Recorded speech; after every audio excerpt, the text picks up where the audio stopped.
వే ఉంది, ప్రాపర్గా కనిపిస్తే వాడిని అడుగులు వేస్తాడు కదా, ఏం కనిపించకపోతే ఏడు కదా. సూర్యప్రకాశం 97R లో ఉన్నారు, ప్రాబ్లమ్ సాల్వింగ్ బాగుంది, కమ్యూనికేషన్ పైన కొంచెం వర్క్ చేస్తే సరిపోతుంది. కానీ ఆ అబ్బాయి రియాక్ట్ ప్రాజెక్ట్ కంప్లీట్ కాలేదు, అందుకే నేను ప్లేస్మెంట్ రాలేదని తన రీజన్ తను చెప్తే రెగ్యులర్ గా ఉన్నాను అండ్ రియాక్ట్ ప్రాజెక్ట్ కంప్లీట్ కాలేదు. So what were you doing అంటే ఫుడ్ పాయిజన్ అయింది, అదైంది, అందుకే నేను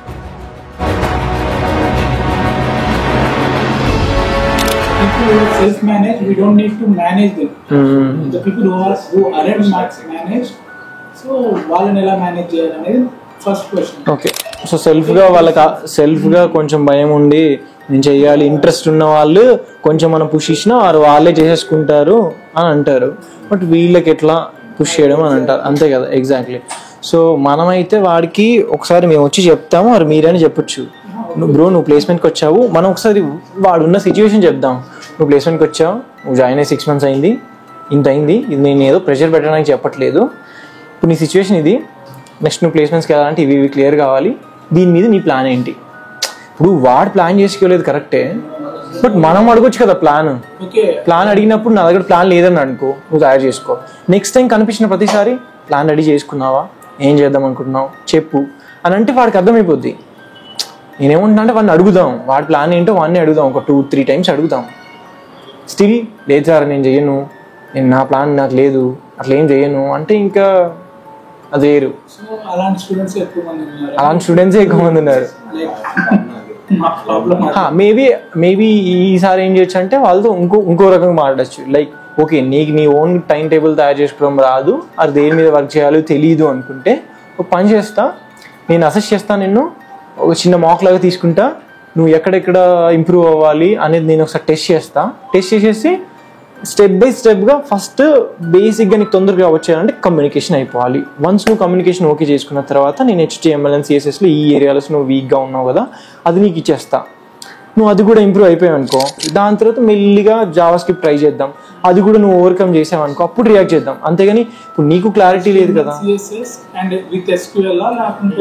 SQL అండ్ కమ్యూనికేషన్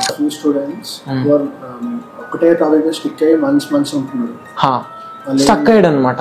6 months నుంచి రియాక్ట్ అంటాడు, JS అంటాడు, అక్కడే ఉంటాడు, ప్రాసెసింగ్ చేస్తున్నాడు, కానీ రియాక్ట్ JS క్లియరెన్స్ అవ్వట్లేదు. అప్పుడు వాడితో మాట్లాడాలి, లైక్ నువ్వు ఎక్కడ స్ట్రక్ అయ్యావు, లెట్స్ నేను సో అండ్ సో టాపిక్లో స్ట్రక్ అయ్యాను అన్నాడు అనుకో, okay let's do one thing, ఒక సో అండ్ సో టాపిక్ నేను ఏం చేస్తా, ఆ టాపిక్ నేను ఏం చేస్తా అంటే నీకు మళ్ళీ ఎక్స్ప్లెయిన్ చేయడానికి ట్రై చేస్తా, ఇంకా సింప్లిఫైడ్గా చెప్పడానికి ట్రై చేస్తా, ఇంకా డీకోడ్ చేస్తా, ఇంకా అర్థం అవ్వలేదా మనం తర్వాత చూద్దాం, ఇదే టాపిక్ నేను స్టక్ అయ్యాను అని అది వాడితో మాట్లాడితే తెలుస్తుంది.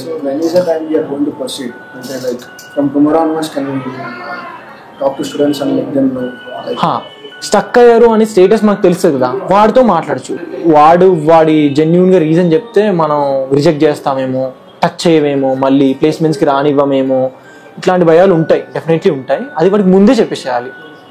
నువ్వు ఏం చేసినా నీకు ఇది సజెషన్, నువ్వు ప్లేస్మెంట్కి పుష్ చేయడానికే మై ఎవ్రీ ఇంటెన్షన్, నీకు ప్లేస్మెంట్కి పుష్ చేయడానికే చేస్తా, మన కాన్వర్జేషన్ అయినా ఎవ్రీథింగ్ నేను దానికోసమే ట్రై చేస్తాను ఫస్ట్ చెప్పేద్దాం. పర్లేదు నీకు రాకపోతే నేను హెల్ప్ చేస్తా, ఇప్పుడు నేనేం తిట్ను, నేనేమన్ను, నేనైనా హెల్ప్ చేయగలను నీకు.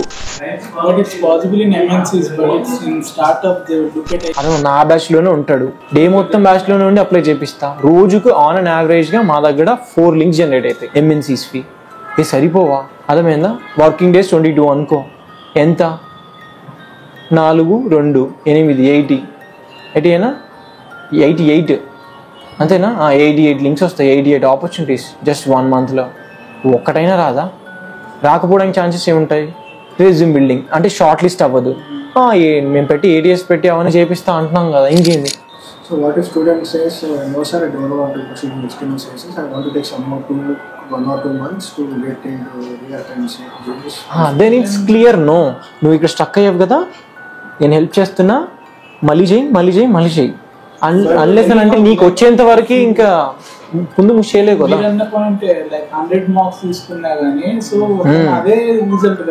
ఇంకా వాడు క్లియర్గా చెప్పు, నేను మాక్సిమం నేను సింప్లిఫై చేసి చెప్పగలను, అంతేగాని నీ లాజిక్ నేను బిల్డ్ చేయలేను, నీ బదులు ఇంకోటి రాయలేను. సో ఇంకా సింప్లిఫై చేయి, మళ్ళీ మళ్ళీ చెప్పమంటే చెప్తాను నేను. పోనీ ఇఫ్ నాట్ మీ, వేరే వాళ్ళతో చెప్పిస్తా, శరత్తో చెప్పిస్తా, ఎవరితో ఒకరితో చెప్పిస్తా. But you have to understand, you have to build a logic.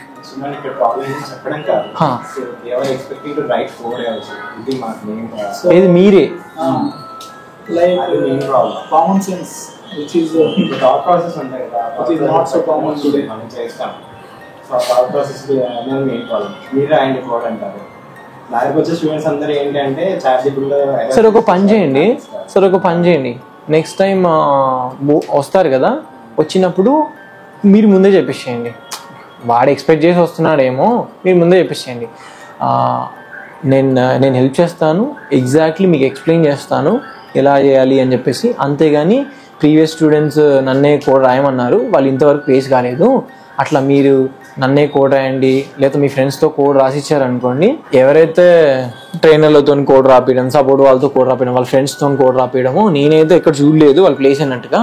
So మీరు ప్లేస్ అవ్వాలనుకుంటే ఇట్స్ వెరీ క్లియర్, నన్నైతే అడగండి, నేను కోడ్ రాయను. అండ్ మీరు కూడా రాపించుకోకండి, బికాస్ అట్లా ప్లేస్ అయిన వాళ్ళని చూడలేదు కదా. మీరు ప్లేస్ అవ్వాలంటే డెఫినెట్గా లాజిక్ ఎక్స్ప్లెయిన్ చేయమండి, దాని మీద వర్క్ చేయండి. నేను చెప్పిన లాజిక్ ఇక్కడ అప్లై చేయడానికి ట్రై చేయండి, మీరే రాయండి, డెఫినెట్లీ ప్లేస్ అవుతారా అని పాజిటివ్గా చెప్పడం బెస్ట్. అంతేగాని వాడు వచ్చాక నేను రాయను, నువ్వే రాయాలి. సో అది 2-3 ఇంటరాక్షన్స్ తెలుస్తుంది. లైక్ ఫస్ట్ క్వశ్చన్ ఇచ్చారన్నమాట, శరత్ టాస్క్ ఇస్తారు, సో ఆ టాస్క్ అయిపోదు, తను ఇంకా శరత్ నుంచి ఎంత దూరం వెళ్ళిపోతే అంత బెటర్ అని నెక్స్ట్ రావడం మానేస్తారు. ఓకే, ఇది మంచి పాయింట్. ఏంటిది వెళ్ళిపోతున్నాడు అని అంటారు కదా, దాని మీనింగ్ ఏంటో తెలుసా? మీరు చెప్పిన అంటే ప్రాబ్లం వచ్చింది, ఎర్రర్ వచ్చింది, మీరు చెప్తారు, అయినా కూడా వెళ్ళిపోయాడు అంటే దాని మీనింగ్ ఏంటో తెలుసా? మేబీ వాడికి ప్రాపర్గా అర్థం కాలేదేమో మీరు చెప్పాక కూడా, ఇది ఫస్ట్ థింగ్. ఆర్ మీరు ప్రాపర్గానే చెప్పారు, బట్ చెప్పినా దాన్ని అర్థం చేసుకునే బేసిక్ వాడి దగ్గర లేదేమో. అర్థమైందా? బేసిక్ వాడి దగ్గర లేవేమో. ఇప్పుడు నేను లెట్స్ ఒక ఫిజిక్స్ లో ఒక కాన్సెప్ట్ చెప్తా, అసలు నీకు ఫిజిక్స్ అంటే ఏందో తెలియదు అనుకో. ఇప్పుడు ఇది ఒక మంచి కీవర్డ్, కోడ్ రాయమన్నాడు అని, ఎగ్జాక్ట్లీ వాడికి ఎక్కడ ఇనిషియలైజ్ చేయాలి, ఎక్కడ బ్రాకెట్ పెట్టాలి, ఎక్కడ వాల్యూస్ చేంజ్ చేయాలి అనేది తెలియదు అనుకో, అఫ్ కోర్స్ నిన్నే రాయమంటాడు. నిజంగా వాడికి అర్థమైతే వాడే రాసేసుకుంటాడు కదా. అంటే ఎగ్జాక్ట్లీ నువ్వు చెప్పిన లాజిక్ కూడా ఇక్కడ చేయాలా, కోడ్లో లాస్ట్లో చేయాలా, ముందు చేయాలా, అసలు దీనికి దానికి డిఫరెన్స్ ఏంటి అని కూడా తెలియదు కావచ్చు వాడికి. మేబీ మనం ఎలా జడ్జ్ చేస్తాం, వాడికి అన్ని తెలిసి. ఇప్పుడు లెట్స్ నా దగ్గరకు ఒక డౌట్ పట్టుకొని వచ్చాడు, నా దగ్గర డౌట్ పట్టాడంటే రియాక్ట్ జేఎస్ పిఎస్ అయిపోయిన తర్వాత తను వస్తే స్పూన్ ఫీడింగ్ చేయలేము కదా placements. So he should build his own problem solving approach. Basic code ఎలా రన్ అవుతుంది, అసలు కోడ్లో ఎవ్రీ ఎలిమెంట్ ఏంది, ఎవ్రీ ఫంక్షనాలిటీ ఏంది, ఎవ్రీ లెటర్కి కానీ ఓకేనా. కమ్యూనికేషన్ ముందు నుంచే రాదంటున్నాం, ప్రాబ్లం ఉంది, అఫ్ కోర్స్ ప్రాబ్లం అయింది. మనం మాట్లాడి ఏదైనా నీ కమ్యూనికేషన్ అయినా ఆర్ నీ టెక్నికల్ మొత్తం కంప్లీట్ అయినా చెయ్యి. ఇప్పుడు వాడితో చెప్పొచ్చు, డైరెక్ట్లీ చెప్పొచ్చు, నువ్వు మధ్యలో ఆపేసావు కదా, నువ్వు కంటిన్యూ చెయ్యి. ఇప్పుడు ఒకటి నమ్మకంగా నేను చెప్పేది ఏంటంటే, నువ్వు కంటిన్యూ చెయ్యి, కమ్యూనికేషన్ రావట్లేదు కరెక్టే, పోనీ టెక్నికల్గా అయినా మొత్తం కంప్లీట్ చేయి, మేము డెఫినెట్లీ జాబ్ ఇస్తామని మేమైనా ప్లేస్మెంట్ టీం నుంచి అయినా మీరైనా చెప్తే వచ్చే ఛాన్సెస్ ఉన్నాయి. ఎవరికి ఎలాంటి కైండ్ ఆఫ్ పర్సన్కి ప్రాబ్లమ్ సాల్వింగ్ బాగున్నా అన్నారు కదా, రియాక్ట్ బేస్డ్. వెన్ వాడు ప్రాబ్లమ్ సాల్వింగ్ చేస్తే నో ప్రాబ్లం, ప్రాజెక్ట్స్ ఎవరైనా చేస్తారు, ప్రాబ్లమ్ సాల్వింగ్ గుడ్డా ప్రాజెక్ట్స్ చేపియండి, అర్థమైందా? Project problem solving deciding factor అవుతుంది. బాగున్నాడు, కమ్యూనికేషన్ లేకపోయినా కూడా we can still place them. ఒక్కరు కాదు, చాలామంది, సౌమ్య కూడా, అంతకు ముందు పర్సన్స్ కూడా జీరో కమ్యూనికేషన్ ఉన్నా మనం ప్లేస్మెంట్ ఇచ్చాం. ఓకే, ఇంకా so to identify the students who are lacking communication ఎలా చేస్తారు? కమ్యూనికేషన్ లాగింగ్ ఉందనా ప్రాపర్గా మాట్లాడితే తెలిసిపోద్ది. ఇప్పుడు నా దగ్గర ఉన్న క్యాండిడేట్స్లో క్లియరెన్స్ రాకుండా చాలా మంది ప్లేస్మెంట్స్లో ఉన్నారు కదా. ఎగ్జాక్ట్లీ, మంచి క్వశ్చన్ అడిగారు. ఎట్లా అంటే లెట్స్ సే మేము బ్యాచెస్ దగ్గరికి పోయినప్పుడు, పిఎంస్ దగ్గరికి పోయినప్పుడు, ట్రైనర్ దగ్గరికి వెళ్ళినప్పుడు this candidate is good in problem solving, this candidate is good in react అని చెప్తారు కదా. చెప్పగానే మేము వాళ్ళని పిక్ చేసేసుకుంటాం. పిక్ చేసేసుకున్న తర్వాత ఇక్కడ మేము వాళ్ళ కమ్యూనికేషన్ చెక్ చేస్తాం. ఇంతకుముందు డిస్కస్ చేశారు కదా, ఒక పర్సన్ మా దగ్గర పెట్టాను, కమ్యూనికేషన్ క్లియర్ అవ్వలేదని నాకు తెలుసు, okay that is fine. So what నేను ఇప్పుడు చేసేది ఏంటి, ఇప్పుడు నేను కమ్యూనికేషన్ వెంటపడి క్లియరెన్స్ ఇవ్వు, దీనికంటే నేనే ఒక కాల్ చేస్తా, కాల్లో మాట్లాడతా. హే, కాల్లో కూడా మేము మాక్ కాల్ చేస్తాం, like hey I got your profile from 10,000 Coders, ఆమె హెచ్ఆర్ మేనేజర్ అండ్ మాట్లాడతాం. అప్పుడు yes ma'am please go ahead అని వాడు అంటాడు, ఇంకా స్టార్ట్ చేసేస్తాడు. ఓకే, నువ్వు కాల్లో మాట్లాడినా డైరెక్ట్గా మాట్లాడినా వాడి కన్వర్సేషన్ ఎలా ఉంది, ఓకేనా, వాడి ఇంటరాక్షన్ ఎలా ఉంది, కమ్యూనికేషన్ ఎలా ఉంది, ఆఫ్ కోర్స్ తెలుస్తుంది. ఇఫ్ నాట్ ప్రాజెక్ట్ మేము అదర్ థింగ్స్ కూడా మాట్లాడతాం. అదే ఉందా, కమ్యూనికేషన్ మేబీ ప్రాజెక్ట్ మేబీ బట్టి ఉంటాడు, అదర్ థింగ్స్ కూడా మాట్లాడతాం. అర్థమైందా, other things like different play చేస్తాం, like what is your favourite sports ఇలా, లేకపోతే ఒక సిచ్యువేషన్ ఇచ్చి hey do you know about crypto currency and so can you tell me about the cryptocurrency, what do you know about the cryptocurrency అని JD లాగా just ఒక topic ఇచ్చి చెప్పమంటాం. అప్పుడు ఎక్కడి నుంచి చెప్తాడు, ఫస్ట్ థింగ్ ఒకటి సెలెక్ట్ కూడా చేసేసుకోవచ్చు. ఇప్పుడు నాకు దాని మీద అంత ఐడియా లేదు అనుకున్నా, ఐడియా లేకున్నా మాట్లాడగలిగాడు అంటే కొంచెం కమ్యూనికేషన్ ఉంటేనే మాట్లాడగలుగుతాడు. At least hey I know about cryptocurrency, it's virtual currency and I don't know, I heard about Bitcoin, Ethereum, something. I don't know much about cryptocurrencies, but yeah, as of my knowledge, it's a decentralized or centralized something, and it's used by some technology. Enter technology like block chain. ఇంత చెప్పాడు అనుకో చాలు. ఇప్పుడు నేను నా దానిలో communication కనిపించలేదా, నా దానిలో మీకు టెక్నికల్ నేను డిస్క్రైబ్ చేయలేకపోయినా ఫైన్, నాకు తెలియదు, ఓకే, బట్ నా కమ్యూనికేషన్ నీకు కనిపించలేదా, అయిపోయింది కదా. కమ్యూనికేషన్ క్లియరెన్స్ పెద్ద ప్రాబ్లం కాదు. మీ బ్యాచ్లో కూడా ఇలాగే ఉన్నారు, వాడు కూడా ఇలాగే ఉన్నాడు, బట్ పాయింట్ అవుట్ చేయకపోయినా జస్ట్ జనరల్గా వాళ్ళు కూడా ఇలాగే ఉన్నారు, బట్ ఇప్పుడు వాళ్ళు మంచిగా చేస్తున్నారు అండ్ వాళ్ళు ఇప్పుడు బాగా ఎక్స్ప్లెయిన్ చేయగలుగుతున్నారు, ఒకప్పటిలాగా లేరు, వాళ్ళు కూడా ప్లేస్ అయిపోతారు. అదే ఇవ్వడం, ఆ మోటివేట్ చేయడం, అదే ఏంటా వర్డ్, అది బిల్డ్ అవ్వకుండా చూసుకోవాలి. నిజంగా నాకైతే ఎవ్రీ స్టూడెంట్ దగ్గర అదే అనిపిస్తుంది. ఈవెన్ నేను ఇక్కడికి వచ్చి స్టాండప్ కాల్స్ తీసుకుంటాం కదా, స్టాండప్ కాల్స్ తీసుకున్నప్పుడు ఒకసారి హరిత అందనమాట, అంటే లైక్ ఇది చేయట్లేదు అది చేయట్లేదు అని. నేనేమనుకున్నా అంటే మ్యూట్లో పెట్టు అన్నా జనరల్గా. అప్పుడు నాకు ఇది అర్థమైంది, అరే ప్లేస్మెంట్ దాకా వచ్చాడు ఇది రావట్లేదా అంటే ఫీల్ అవుతాడేమో అనుకున్నా, బట్ నిజంగా రాదేమో. దాన్ని కవర్ చేయడానికే ఇంకా దాని మీద ఇప్పుడు చూడు అబద్ధం చెప్పి దాని మీద ఇంకో అబద్ధం ఎట్లా కవర్ చేసుకుంటామో, ఒక బేసిక్ మనకు రాదు. ఇప్పుడు అది నేను ఇన్డెప్త్గా వెళ్ళేలోపే నేను ఇంకో అడ్వాన్స్ టాపిక్ కవర్ చేసుకుంటే అలాగే నీ స్టఫ్ చేసుకుంటూ వెళ్ళిపోయారు, రిడక్స్ రియాక్ట్ ఇంకా నోట్ చేసి అనుకుంటే చేసుకుని వెళ్ళిపోయారు. ఒకటి మనం చెప్పొచ్చు, ప్లేస్మెంట్స్ అని నేను వెళ్ళినప్పుడు అయితే చెప్తా, ఇది రాంగ్ కాదు, నువ్వు స్టక్ అయ్యావు, నువ్వు జావా స్క్రిప్ట్లో 10 days కాదు 10 months తీసుకున్నా తప్పు కాదు, కానీ నీకు తెలియకుండా బట్టి పట్టేసి నువ్వు నెక్స్ట్ టాపిక్ వెళ్ళిపోవడం ఇదైతే తప్పే అని మనం ఒకసారి చెప్దాం. ఏవి తప్పులు ఏవి తప్పు కాదు అనేది మనం ఒకసారి బెస్ట్గా చెప్తే బెస్ట్ అని. ఓకేనా, నేనేమంటున్నా అంటే మనం రిజెక్ట్ చేస్తాం, వాళ్ళు డ్రాప్ అవుతారు, కంపెనీస్ రిజెక్ట్ చేస్తాయి, మనం కొంతమందిని వదిలేస్తాము, కొంతమందిని పిక్ చేస్తాం కదా. పిక్ చేసిన వాళ్ళు ప్లేస్ అయిన వాళ్ళ గురించి స్టోరీ రాదు, ఏమవుతుంది డ్రాప్ అయిన వాళ్ళు ఆర్ మనం పుష్ చేయకుండా ఉన్న వాళ్ళ గురించే స్టోరీస్ వస్తాయి, అంతే కదా.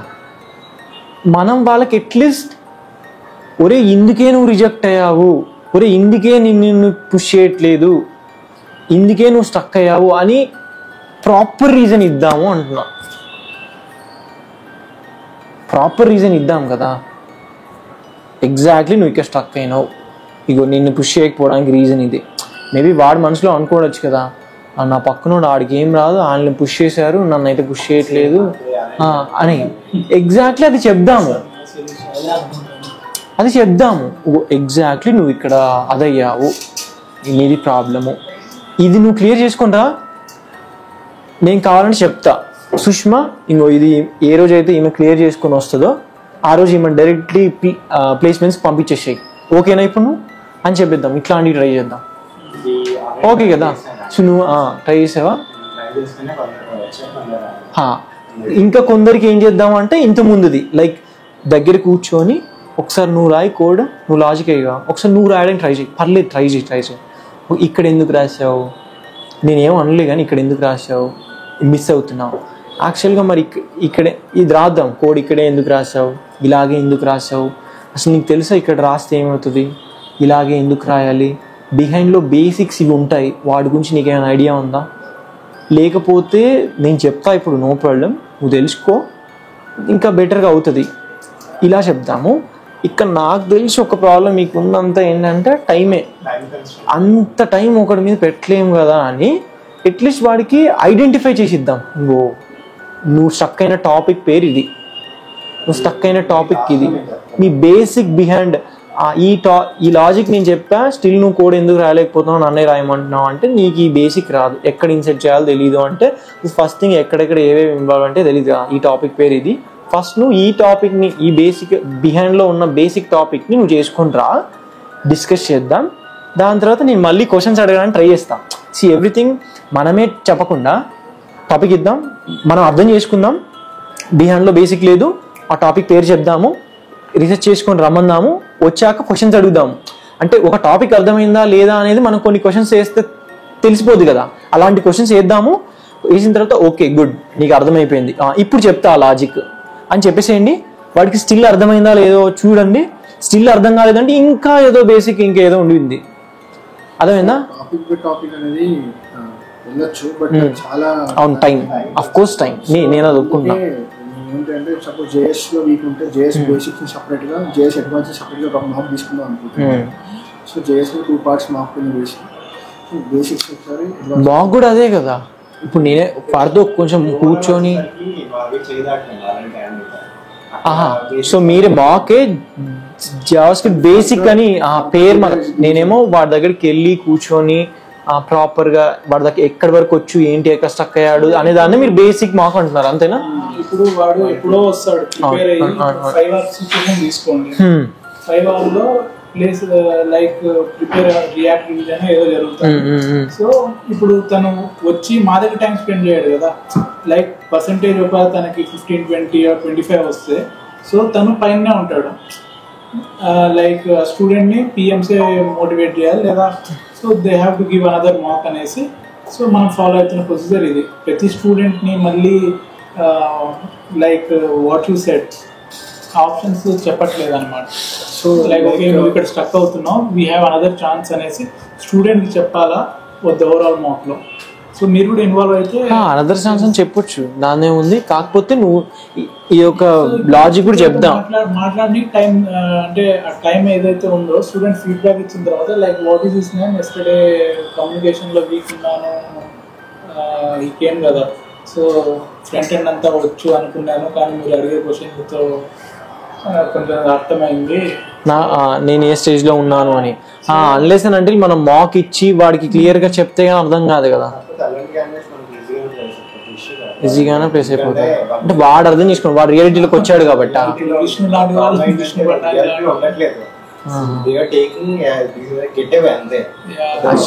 సో ఇప్పుడు మీరు అడిగేంత టఫ్ గా బయట ఎంఎన్సీలో అడగారు కదా, ఏవో చిన్న చిన్న క్వశ్చన్లు వాళ్ళు జస్ట్ వాట్ ఇస్ వేరియబుల్ అనేసి తీసేసుకుంటారు.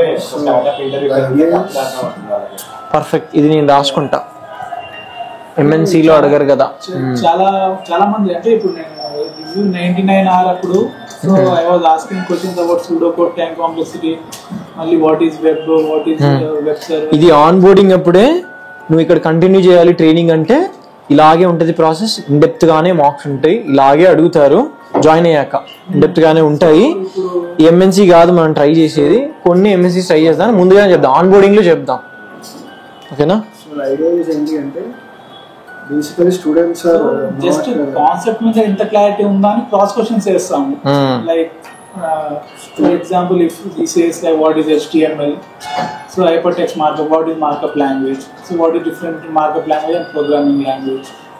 సో అక్కడ వాళ్ళకి తెలిసిపోతుంది అనమాట. So programming language markup language different, scripting language programming. సరే, దీనికి ఇంకొకటి కూడా మీరు పాజిటివ్గా అక్కడే చెప్పొచ్చు. ఏంటంటే నువ్వు చెప్పింది మేబీ కరెక్టో రాంగో అది పక్కన పెడితే, నాకు పాసిబుల్ అనేంత హార్డ్గా క్వశ్చన్స్ అడిగితే 2 థింగ్స్ నాకు తెలుస్తుంది. ఏంటి, నీకు ఎంత ఎక్స్పోజర్ ఉందనేది నాకు అర్థమవుతుంది. నువ్వు ఏ లెవెల్, నీకు ఎంత మంచి పర్సంటేజ్ క్లియరెన్స్ పర్సంటేజ్ ఇవ్వాలని నాకు అర్థమవుద్ది కదా అని చెప్పండి. అట్లా ఇలాంటి క్వశ్చన్స్ అన్ని ఏం రానోళ్ళే అడుగుతారు అంటారు. ఎమోషనల్ కనెక్షన్, ఎమోషనల్ ఫ్రీడమ్ అనేది స్టూడెంట్ తను స్టక్ అయితే ఫీల్ అవుతున్నాడు. సో విల్ ఇంప్లిమెంట్ మన సిస్టమ్ లో స్టూడెంట్ ఫస్ట్ మనం బేస్ తెలుసుకుంటాం కదా, ఓవరాల్ మనం తీసుకుంటాం.